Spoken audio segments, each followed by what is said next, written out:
प्रिय विद्यार्थियों, एमए उत्तरार्ध विषय संस्कृत के तृतीय प्रश्न पत्र वैकल्पिक गद्य पद्य एवं चंपू की कक्षा में आपका हार्दिक स्वागत है। पाठ्यक्रम में निर्धारित नैषधीय चरितम का प्रथम सर्ग, इसका क्रमशः हम अध्ययन कर रहे हैं। आज उसी क्रम में पद्य 7वें एवं 8वें का हम अध्ययन करेंगे। पदैश्चतुर्भिः सुकृते स्थिरीकृते कृते अमुना के न तपः प्रपेदिरे भुवं यदेकाङ्घ्रिकनिष्ठया स्पृशन् दधावधर्मोऽपि कृशस्तपस्विताम्। सबसे पहले हम इसका अन्वय करेंगे। अमुना कृते सुकृते चतुर्भिः पदैः स्थिरीकृते के तपो न प्रपेदिरे यत् अधर्मो अपि आङ्घ्रिकनिष्ठया भुवं स्पृशन् कृशः तपस्वितां दधौ।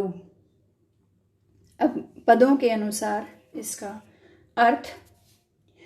अमुना नल के द्वारा, कृते सतयुग में, सुकृते धर्म में या धर्म के,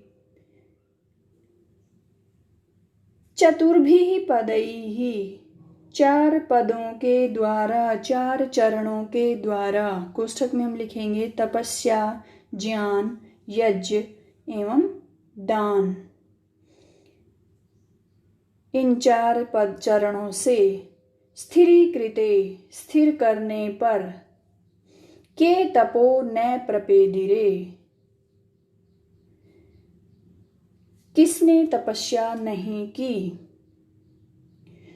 यत् जो कि, अधर्मो अपि अधर्म भी, अंघ्रि कनिष्ठया पैर की छोटी अंगुली से, भुवं स्पृशन पृथ्वी का स्पर्श करता हुआ, कृशः तपस्वितां दधौ कृशः दुर्बल होकर, तपस्वितां तपस्वी भाव को, कोष्ठक में दीन भाव को, दधौ प्राप्त हो गया या हो गया।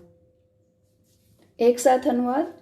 सतयुग में महाराज नल के धर्म को चार चरणों से स्थिर करने पर किसने तपस्या नहीं की, जो कि अधर्म भी पैर की छोटी अंगुली से पृथ्वी का स्पर्श करता हुआ दुर्बल होकर तपस्वी हो गया, अर्थात दीन हो गया। व्याख्या जब हम लिखेंगे तो उसमें बताएंगे कि यहाँ इस पद्य में महाराज नल के स्वभाव का वर्णन किया जा रहा है और ये बताया गया है कि सतयुग में तपस्या की, त्रेता में ज्ञान की और द्वापर में यज्ञ की और कलयुग में दान की प्रधानता है। परंतु महाराज नल ने इन चारों चरणों से धर्म को स्थिर किया। यह बात इस पद्य से सूचित होती है और शास्त्रों में ऐसा लिखा गया है कि सतयुग में पूर्वोक्त तपस्या इत्यादि चारों विषयों की उपस्थिति से धर्म चतुष्पाद होता है, परंतु अन्य युगों में धर्म के एक एक चरण की क्रम से न्यूनता होने पर, जैसे कि त्रेता में तपस्या की न्यूनता से ज्ञान, यज्ञ और दान की स्थिति, इस कारण से धर्म त्रिपात होता है, और द्वापर में तपस्या और ज्ञान की न्यूनता से यज्ञ और दान की स्थिति से धर्म द्विपात होता है, और इसी तरह कलयुग में तपस्या, ज्ञान और यज्ञ की न्यूनता से और एकमात्र दान की स्थिति से धर्म एकपात होता है। और नल ने अपने पराक्रम से तपस्या इत्यादि चारों चरणों से धर्म को स्थिर रखा था। स्थिरी, अब हम टिप्पणियां लिखेंगे। स्थिरीकृते, अस्थिरम स्थिरम यथा संपद्यते, स्थिर च्वी क्री तय नी, प्रपेदिरे प्र उपसर्ग पूर्वक पद धातु से लिट झ, अधर्मः न धर्मः इति अधर्मः, स्पृशन स्पृश लट, तपस्वितां तपस्विनो भावः तपस्विता ताम तपस्विन प्लस तल प्लस टाप दधौ धा लिट टिप। यहाँ पर अधर्मो अपि तपस्विताम दधौ किमुत अन्य है, अर्थात अधर्म भी तपस्वी हो गया, अन्य का क्या कहना। ऐसा कहने से अर्थापत्ति अलंकार और अधर्म भी धार्मिक हुआ कहने से विरोध अलंकार है, और इन दोनों अलंकारों की निरपेक्षतया स्थिति होने से यहाँ पर संशिष्टि अलंकार सिद्ध होता है। इसके पश्चात अग्रिम पद्य।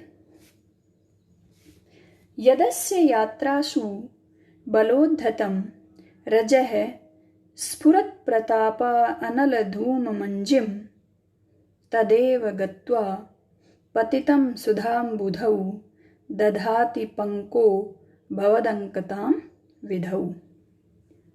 इस पद्य का अन्वय करेंगे।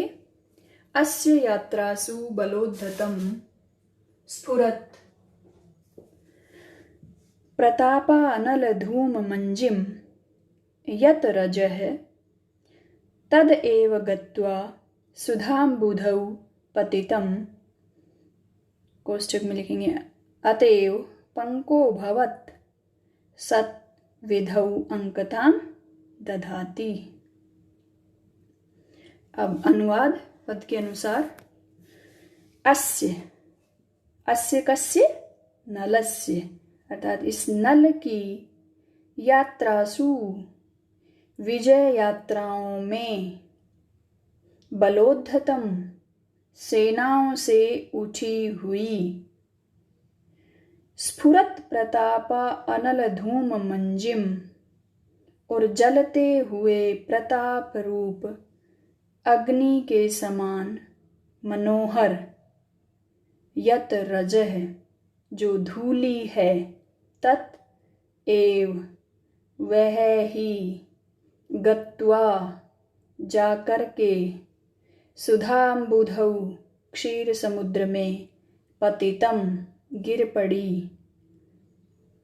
अतः पंको भवत वही कीचड़, पंक कहते हैं कीचड़ को, वही कीचड़ होकर विधौ अंकताम दधाति, विधौ चंद्रमा में, अंकताम कलंक के भाव को, दधाति धारण कर रही है।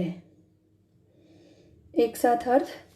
नल की विजय यात्राओं में सेनाओं से उठी हुई और जलते हुए प्रताप रूप अग्नि के समान मनोहर जो धूली है वही जाकर क्षीर समुद्र में गिर पड़ी और वही कीचड़ होकर चंद्रमा में कलंक के भाव को धारण कर रही है। व्याख्या में हम बताएंगे कि महाराज नल के गुणों का वर्णन किया जा रहा है कि नल का प्रताप, नल का यश कितना अद्वितीय है, कि नल की विजय यात्राओं से, जो विजय यात्राओं में जो सेनाओं से उठी हुई और जलते हुए उनका जो मानो उनका प्रताप अंगार के समान जल रहा है, उसकी जो धूली है वो जो क्षीर समुद्र में गिरती है तो कीचड़ होकर के मानो ऐसा लग रहा है कि चंद्रमा में कलंक के भाव को धारण कर रही हो।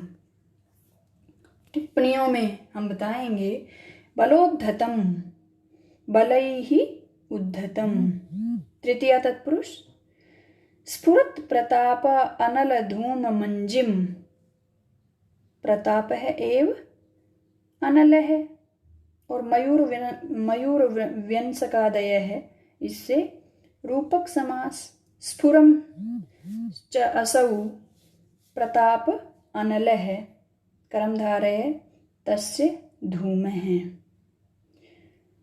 रजः पानसूर्ण द्वयो रजः इत्यमर, अमर कोश में ये इसके पर्यायवाची बताए हैं। सुधाम्बुधौ अंबूनी धीयन्ते यस्मै, अंबूनी धीयन्ते यस्मिन् से अंबुधि, अंबु उपपदपूर्वक धा धातु से कर्मण्यधिकरण च इस सूत्र से की प्रत्यय हुआ है और अंबु धा की सुधाया अम्बुदि तस्मिन्। षष्ठी तत्पुरुष पतितम, पत प्लस तय प्रत्यय, पंकी भवत, अपंकम पंकम यथा संपद्यते तत् भवत, पंक, च्वी, भू और लट। और दूसरे चरण, यहाँ पर जो दूसरा चरण है उसमें रूपक अलंकार और उपमा है।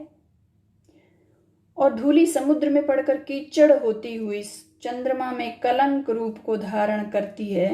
यहाँ पर उत्प्रेक्षा व्यंजक इव इत्यादि शब्दों के नहीं होने से प्रतीयमान उत्प्रेक्षा भी है। और इस तरह यहाँ पर दूसरे चरण में रूपक और उपमा और अग्रिम चरण में उत्प्रेक्षा, तो कुल यहाँ 3 अलंकार अंगांगी भाव से संकर हैं। तो यहाँ पर अंगांगी भाव से संकर अलंकार भी सिद्ध होता है। आज इतना ही। इसके पश्चात अग्रिम व्याख्यान में अगले पद्यों का अध्ययन किया जाएगा। धन्यवाद।